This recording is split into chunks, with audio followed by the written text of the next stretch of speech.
Hello, ladies and gentlemen. As a guy here, I'm bringing to you another video for Conqueror Blade, published by Porus Interactive. The announcement for uh, the update log was super late, so I was not able to record this before the maintenance actually happened, but I will mainly be going through the seasonal preview and then be going through the update log. So hopefully you guys can enjoy. So we now know the next the theme of the next season, and as we expected, it is another Eastern and it is Chinese. The letter we received before the last season, so we're talking about at the end of at the Lionfire season, we received a message. It stated that the first two seasons are going to be um, possibly, well, the first two seasons were definitely going to be Eastern, possibly going to be the Sealer season, of course, Korea, and the other one going to be Chinese. Well, I mean, it definitely stated that one was going to be Chinese, and one of them was going to be the Sealer season. So we had the season for Korea, and now we have the Chinese one.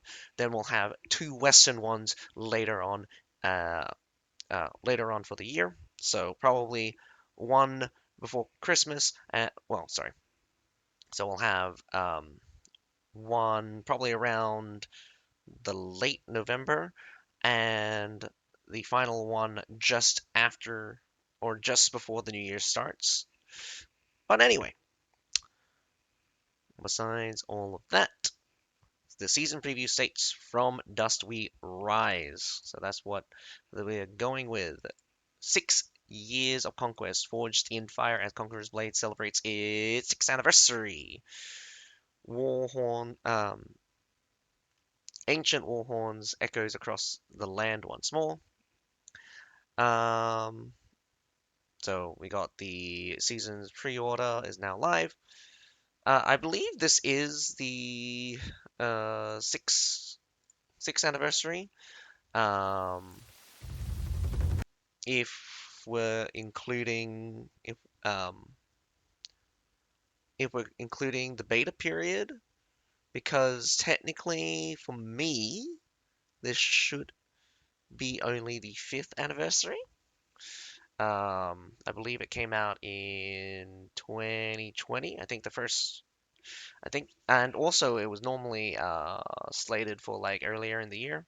So I'm pretty sure it should have been in April, and it should be the fifth. But if we're going by my G's or we're talking about the beta period, this should be the sixth anniversary, and I'm not exactly sure when the anniversary is slated for, but I just checked on the Steam store page. So for the current version we have, it came out on the 6th of April 2020. So kind of weird, kind of weird how these things match up. Very nice looking uh, level 0 battle pass. So this was something you'll get straight away. Interesting that we have accommodating weapons, because that's very interesting that we get to see them very early on. I think this also happened with Lionfire, but of course, as you know, we won't get to see these weapons until much later on in the season.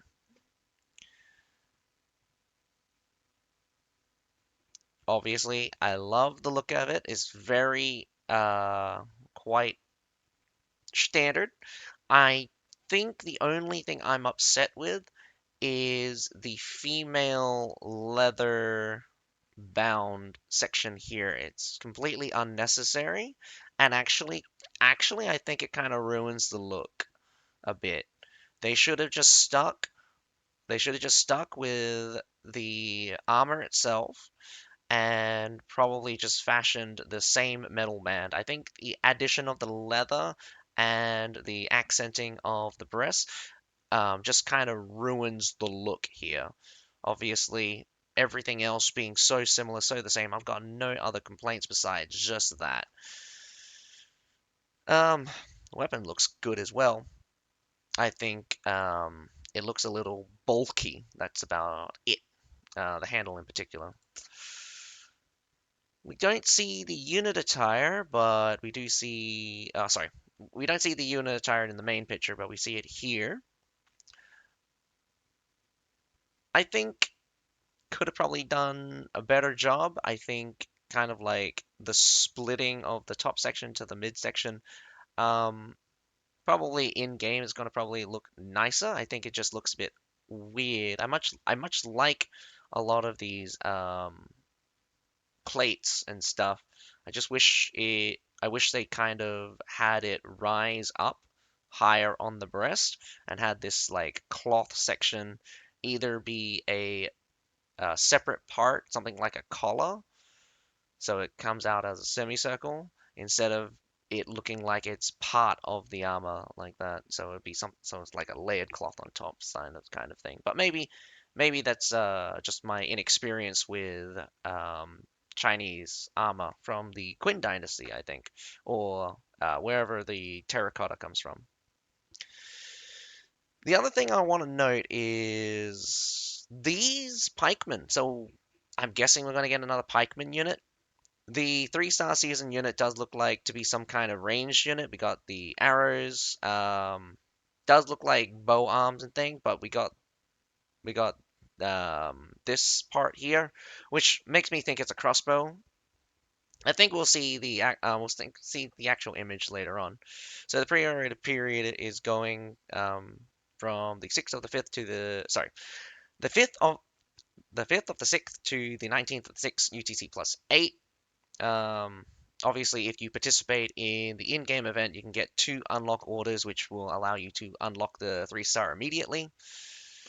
Yeah, pre-order the Dynasty Awakening Season Pass to claim exclusive rewards, including treatises, Season Battle Pass EXP, and full access to the Victory Pass. Gain early access to the new 3-star unit before launch. That should actually be part of the bonuses, not as a separate kind of thing. The anniversary season's elite recruitment awards will also be significantly enhanced post launch. Ooh, I don't like the sound of that. Um, just as a quick kind of opinion, I don't like any of these events with the uh, elite units, free elite unit accessibility. Mostly because it doesn't fix. It's basically like kind of like a tease. It gives you access to units that like you don't have, and it kind of gives them like doctrines and stuff fully leveled. All of these progression things, and it's just like here you go, have a bunch of like max out units. The reason why I don't like these things is because it just giving the players a taste of what the end game is, and it just kind of it's kind of a tactic to trick players into paying more and like you want that strength, you want that power kind of thing. So it's all just a trick to get you to progress progress because you get a taste of what it's like. Um, Progression in CB is extraordinarily harsh. It's not a PvE focused game, it's a PvP focused game, and I really don't like any discrepancy between players. The fairness level is like super low. I've run into to like low level lobbies, and it's actually quite sad because I've had a lot of instances where they just cannot do anything compared to me, and it's just really, really, really depressing when I experience those things. But if you like that power fantasy, I guess that's why sometimes people realize that's why some people kind of do it. But I'm just saying I don't really like it too much. So, for the new 3-star unit, this unit serves as the backbone of Quinn's military might during the Warring States era. Oh, interesting. I don't know much about the history, but the Quinns might during the Warring States era, wielding specialized weapons to uh, dominate battlefield. More details revealed in upcoming season introduction. Of course, we get the teaser for it. Prepare your arsenal. Unit attire. They're calling it Bloodbound. Overview is stand united on helmed yet unbroken. Obsidian armor forged in siege, fire, dying glory. Interesting that they call it obsidian. Obsidian really makes really shit armor. Um, good for like small daggers and well, yeah, good for small dagger and stuff. Super sharp and stuff. Put it on and become legend. A terracotta warlord reborn. Plate of Unity, armor of conquest, battle pass bonus armor. Historical insight. The terracotta armor finding show no helmet were used. Soldiers wore headbands while officers had leather pieces, um, which is actually quite interesting. Um, if you look through a lot of history, the head is nominally the first thing any most people would protect. Um, if we're talking about like the progression of armor and stuff. So maybe so it's actually quite um, strange that such a advanced civilization would not have head protection, even though their armor are actually quite advanced. So, martial analysis. In the Terracotta Army, soldier armor use thick rawhide plates. Officers wore smaller edged plates, possibly iron/composite armor for high ranks. Oh, I love the detail in the lore here. The craftsmanship Quinn armor made from oxhide treated with lacquer, which requires significant resources due to the low sap yield of lacquer trees. The edges reinforced with silk braiding via grooves pressing techniques.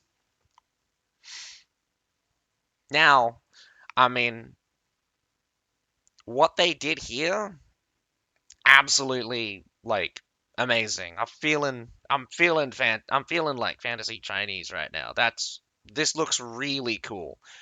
Um, and even though that the female and the male one are different, they are very much in tune with each other. The styling is very much um, like it's not a mismatch, but there's definitely differences. But I feel like it works in this setting, and I definitely don't think um, either of them are bad. I think both of them are look really great. Though I think I might change my mind once I get a bit of a close up. Once we see a bit of a close up of the female one.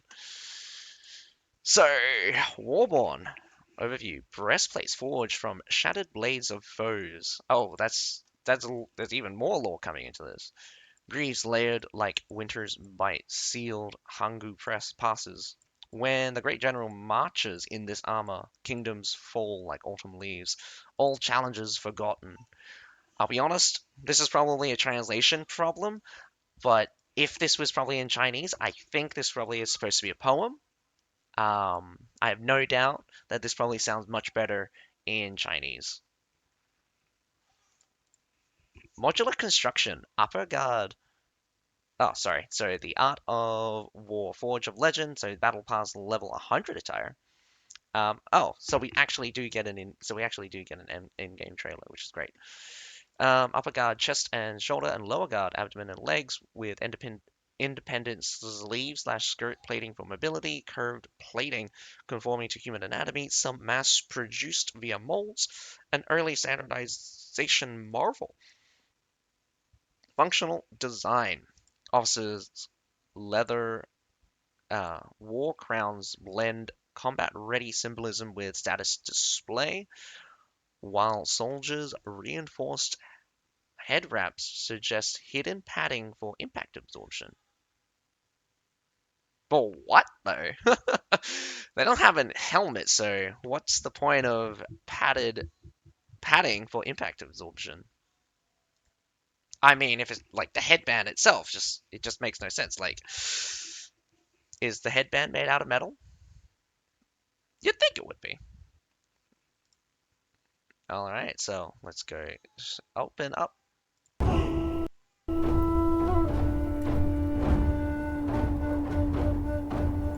Yeah, you see, like that's the thing. Like they brought it down obviously to accentuate and they made the markings to accentuate the thing. But like they could have done the exact same thing for the male, but it just makes it look weird because it's contrasting now. Like this one is shorter and is above the breast, but it still matches, like it comes under where the collarbone would probably be, and but over the top of the chest, which accentuates the masculinity. So it's just like I can understand why they did these designs. I just don't understand why they did it separate. Well, I understand why they did it separately for both, but like it just causes a mismatch between the designs here when they do it. So the in-game models are not bad. I think they're looking great compared to like what we got to see from like the image and stuff. The in-game models are actually pretty good for Conqueror Blade. There's one particular skin that looks horrendous in game.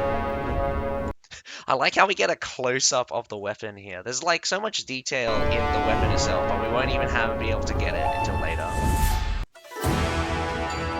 Oh, look at that.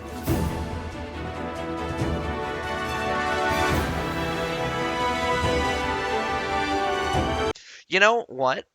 The design structure kind of reminds me of like the Imperial series. All of this, like this additional kind of like overlaying breastplate reminds me of is that a bit loud? I hope that's not too loud.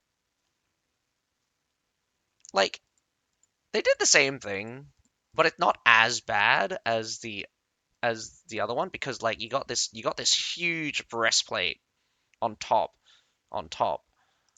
I think the problem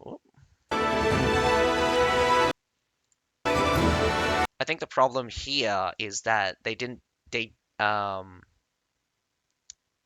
they failed with the kind of like over like oh man, now looking at it closer it's just like the breastplate is the problem. Like what do they do? They needed to add details but they left it so bare. I mean, they left it so bare, so I feel like they needed to add details to this breastplate here. Like, this is nice, but it's a collar thing compared to the male one, which has details, and it just lines up where the breastplate is. And it's also connected, it looks like it's connected to the shoulder plates.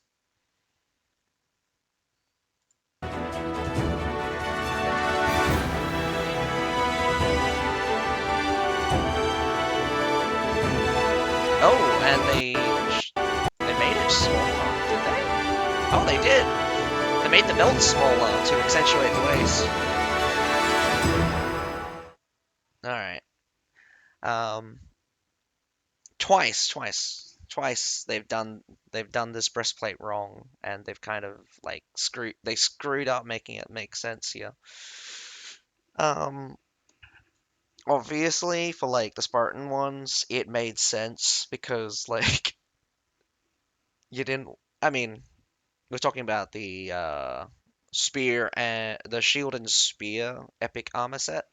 Um, that one looks great, and like comparing it to the male one, it's just like you could have given the male one a bronze like half plate, like an actual like just a bronze breastplate, but like it's totally understandable why they didn't just have a bare chest.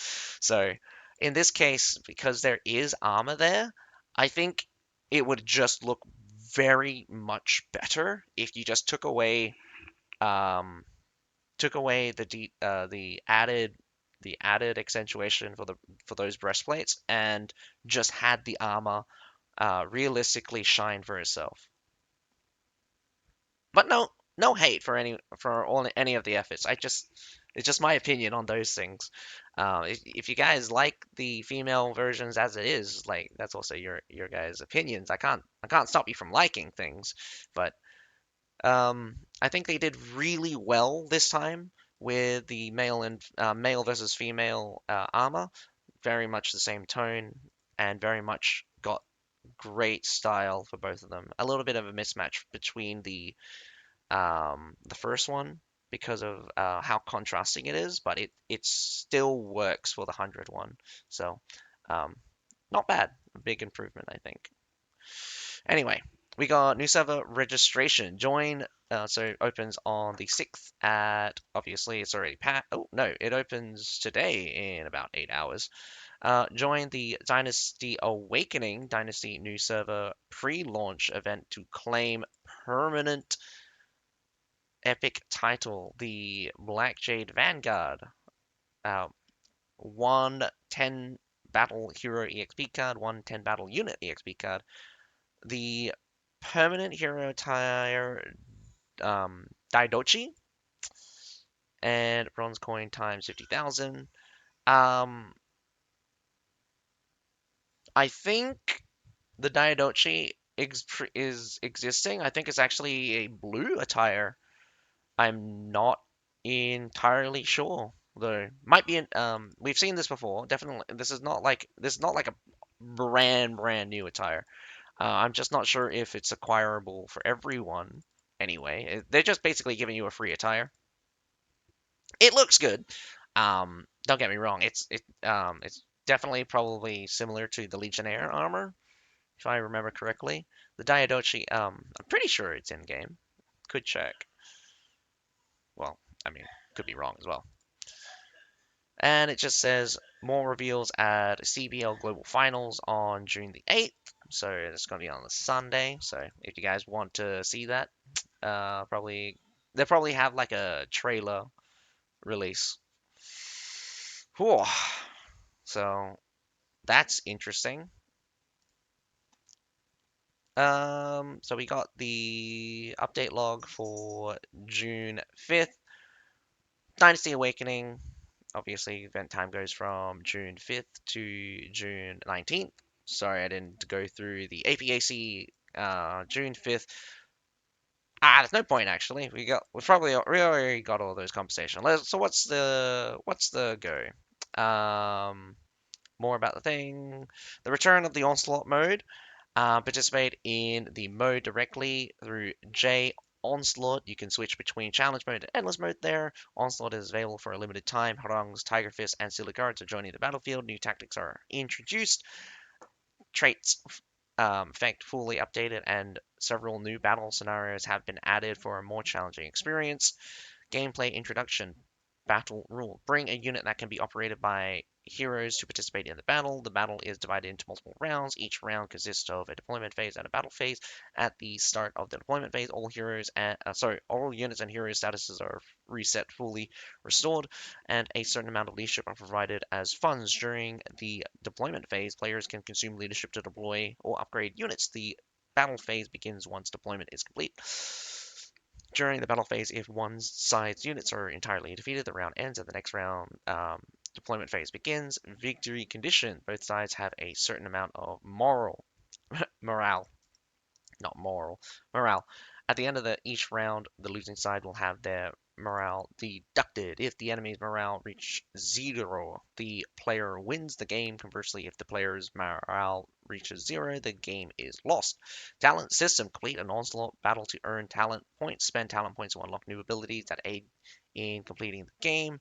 Trait system. Unit deployed during the deployment phase carry several traits. When enough units with the same trait are on the field, the trait effect is triggered. Tactic systems. Unlock tactics in the talent system. After unlocking talent tactics, there will be an opportunity to choose a tactic at the start of a specific round deployment phase. Tactics have powerful effects that can enhance your overall strength. Economy system, there is a max limit on the number of units that can be deployed on our side, which increases with the number of rounds. Reward previews, earned Onslaught points after each round of Onslaught based on your results and rounds reached. Accumulate Onslaught points to receive milestone rewards, including Pure Wisdom, Treatises, Epic Hero Schematic Crate, and other valuable items. Leaderboard introduction. Ooh, how to participate. Complete the highest score in Endless Mode. Your highest single score will automatically enter the leaderboard. Scores in Endless Mode of Onslaught count towards the leaderboard. In Endless Mode, scores are calculated each round based on units lost for both sides. The highest score you achieve will be used for leaderboard ranking for equal score. The player who reached first rank. The player who reached it first rank higher. Wow, that was really terrible.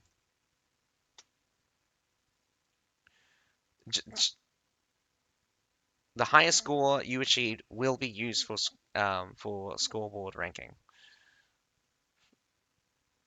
Oh, oh my God. For equal scores, the player who reached it first ranks higher. Wow, this is why you need commas in your sentences. Um,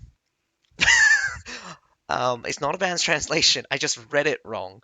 Um, they put the comma in the wrong place. It should be for equal scores, the player who reached it first ranks higher.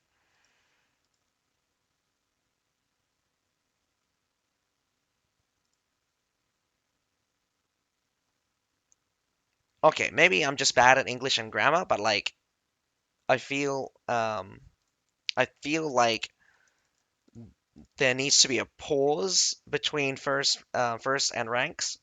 Otherwise, how I read it first time just confused the heck out of me. I didn't understand the sentence. Leaderboard rewards. When the event ends, leaderboard players will receive valuable rewards based on rank, including exclusive titles, fame, epic hero schematics, treatises, and more. So the event time is challenge mode, and endless mode will be open all day after maintenance on June 5th and will close before maintenance on June 19th. After maintenance on June 19th, the event page remains open until maintenance on June 26th for you to claim rewards with the point earned. Alrighty. We get a new backdrop. I definitely love the fact that they are reusing the Colosseum map. I think they put a lot of effort into the Colosseum map, and it's kind of one of my favorite settings. It's really cool, and it makes sense that you have a whole variety of kind of units fighting in this setting, and it's just really cool as well. Like the setting's just really cool and it feels grand. So we have new season approaching. Reserve on official website for great rewards. What is this? Okay, new season and new server reservation will soon open in an official website reservation format. Whoa, that's interesting. Warlords who successfully reserve and create a character on the new server before zero on June 26th will receive generous rewards via mail after maintenance. Um, exclusive permanent hero attire. It says exclusive, which is wrong because I'm pretty sure maybe it is. Maybe it is exclusive because I swear I've seen the Diadochi attire before and they have given it out before. I don't think I have it. Anyway, it's a cool looking attire. It's nothing anything like really cool. It's just like very basic. And permanent epic titles are included. Reservation period is June 6th to June 19th. June 6th, 12, June 19th, 0 hours, UTC plus 8. New server reservation character creation opens until June 26th, 0 hours, UTC plus 8. Um, Season transfer system. New season transfer. New season server transfer reservation after maintenance reservation for the new season transfer will be available. After successfully applying for server transfer, you can log in directly to the target server after new season maintenance. Server transfer applications will remain open until the new season maintenance. For details, server transfer information, please refer to the subsequent transfer notices. Server mergers notice. Whoa! Merges? After new season maintenance, some servers, Lionfield and Laconia, Lyconia? Lyconia? Aurora Ridge and Hades Gates will be merged. Detailed information on server mergers will be provided in the upcoming merge announcement.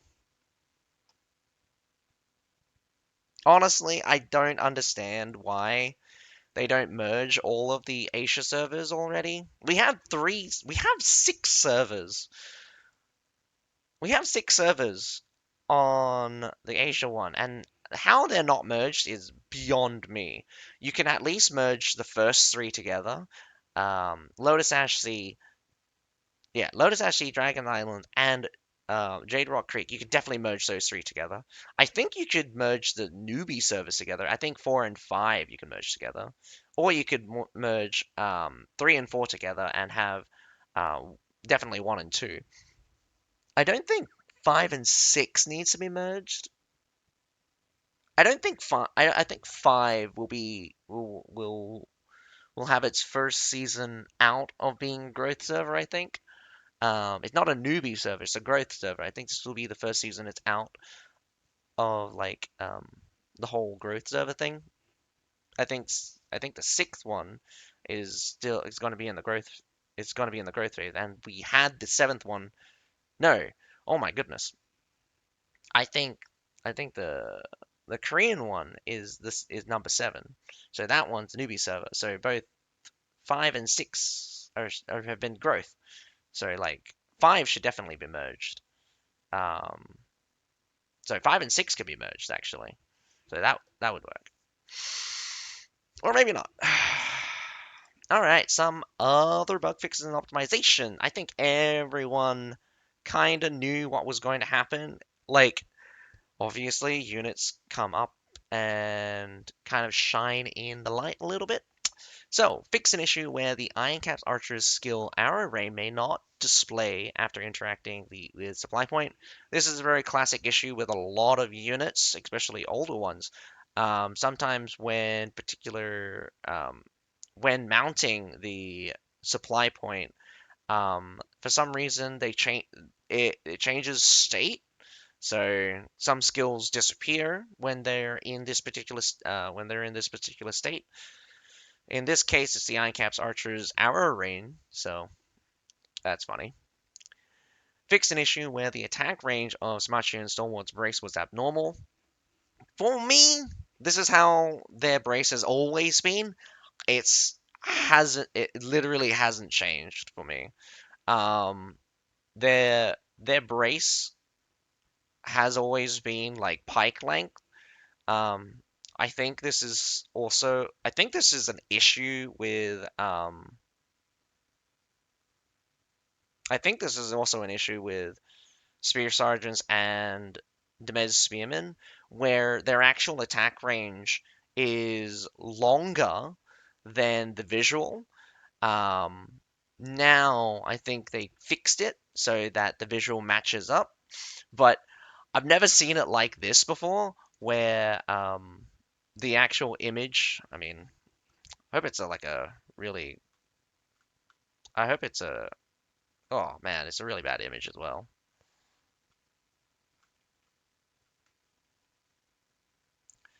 So it doesn't scale very well.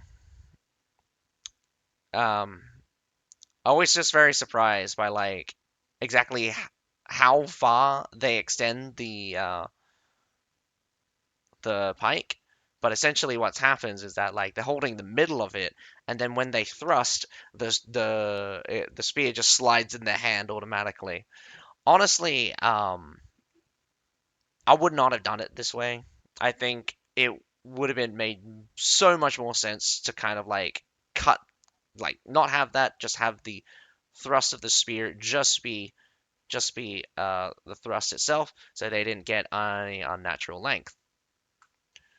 But regardless of that, they also fixed an issue where the damage reduction description of Smashing Stalwart's brace was incorrect. The correct damage reduction is 30%. Optimize the detailed description of Battle Guards plant the banner. After using the skill, the unit will plant a banner in place for 15 seconds. While the banner is present, all allied units within range gain 50% damage against all damage types. The banner can be picked up by the hero controlling the unit. When picked up, weapon skills will be replaced with the exclusive banner skill set. Fix a pathing issue in the Harbor City. What? Fix a pathing issue in Harbor City siege battle map that caused units to overlap. Okay, I don't actually understand what's the bug for that one is. I don't. I think I know. I think I've probably experienced it, but I'm not exactly sure what is happening in that case. Fix an abnormal floating path finding issue in the Sun City siege battle map. Floating path? Ooh,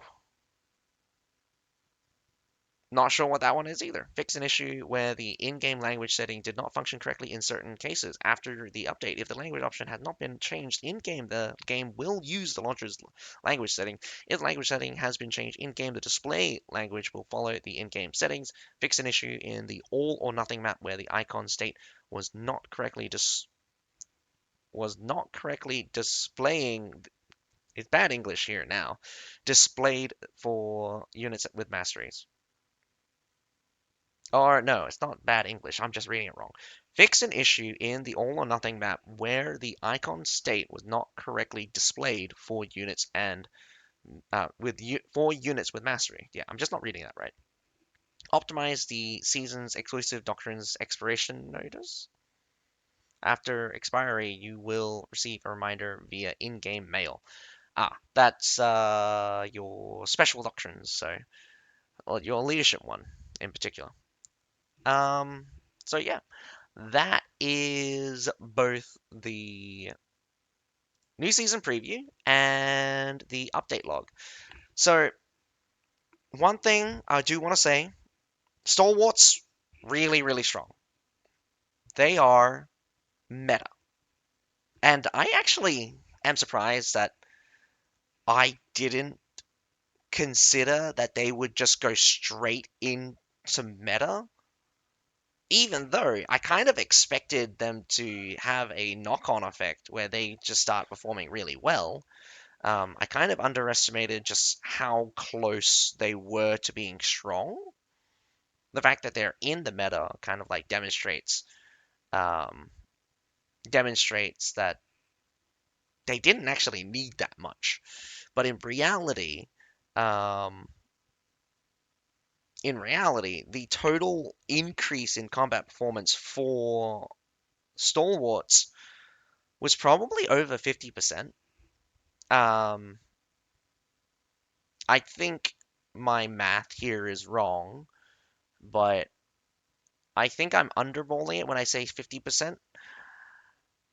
You got the 15% increase, you got the, sorry, 15% increase in damage.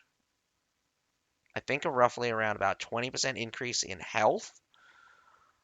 Ugh, the healing plus the damage resistance plus the 8 models. I think the 8 models is the biggest one. It's 25%.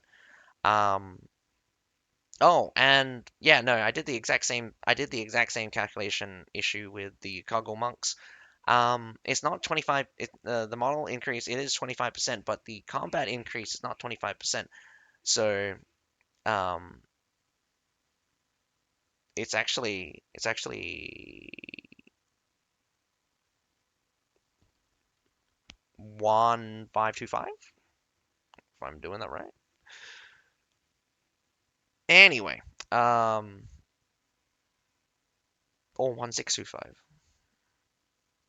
Might be 1625.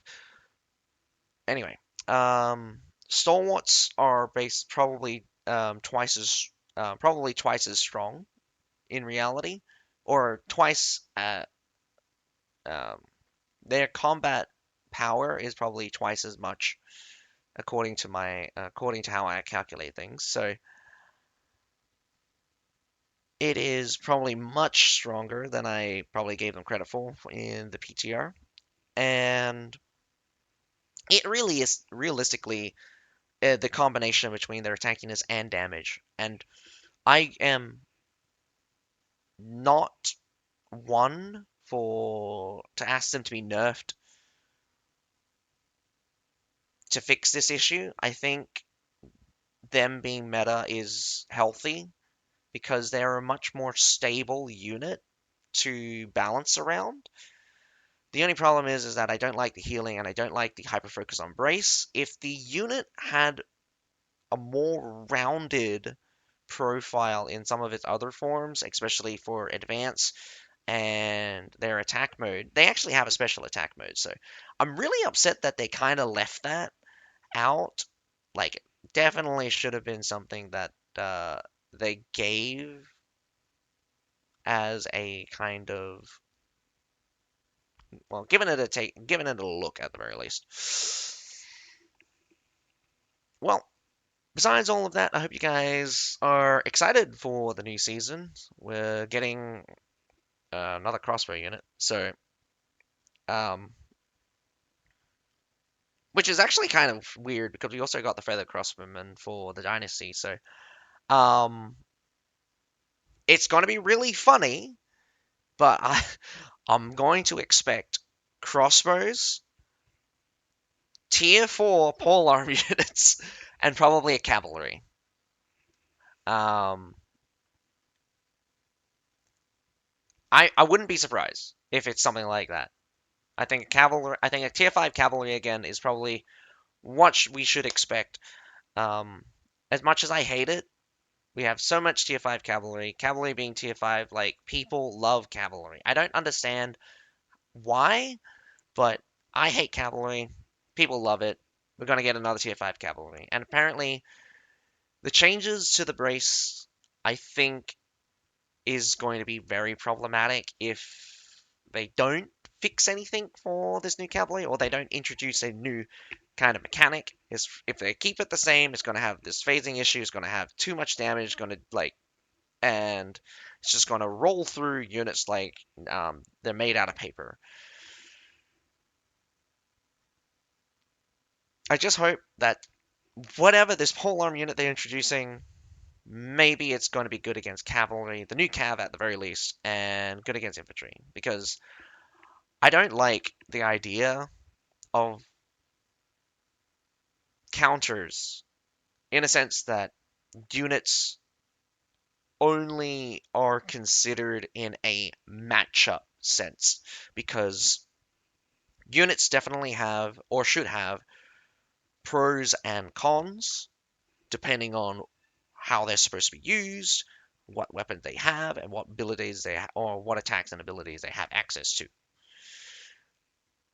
This should be well rounded to apply to many situations, and if they have advantages and disadvantages against certain units, that is a part of the unit itself, rather than this unit braces, this unit should kill cavalry. Fact is that I don't believe any brace should just wholesale be unchargeable. It just seems very silly to just have a wall of pikes and then just say, oh, anything that touches this just instantly dies. Because that's what we have right now. If you kind of like understand the changes to the brace, if you travel at 9 meters per second or higher than 9 meters per second, you're going to get hit with 30, 40,000 damage, and there is no unit in this game that has, well, maybe you can get to 30,000 health, but there is no unit in this game that has 40,000 health. It is a one shot. It is a one shot, and I hate that design. High damage and kind of stuff, great. I just wish we had a little bit more fighting, had a little bit more nuance to things. But that is the direction they're going with. I really do wish that they walk back the brace changes, as I expected it did more harm than good. The buffs to the Medows in particular kind of demonstrate this. They lost a big chunk of their performance, but they had a big increase in their base performance. So really good and really bad at the same time. um, the unfortunate thing is that Medows is still too weak to be in the meta. Maybe I shouldn't have suggested reducing the hit limit down to 5. I think if it was pushed to 5, I think they could. I think they could have probably stayed.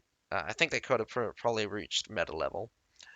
Um, since they did push it down to 4, they're not a concern, and they're definitely still working at the very least now. Fortunately, stalwarts are just a combination of too much, of just too many of them for each model is just being really strong as well. But I hope you guys enjoyed. That is all for this announcement for the season preview plus the June 5th update log. Other than that, my name's Azuka. Have a nice day.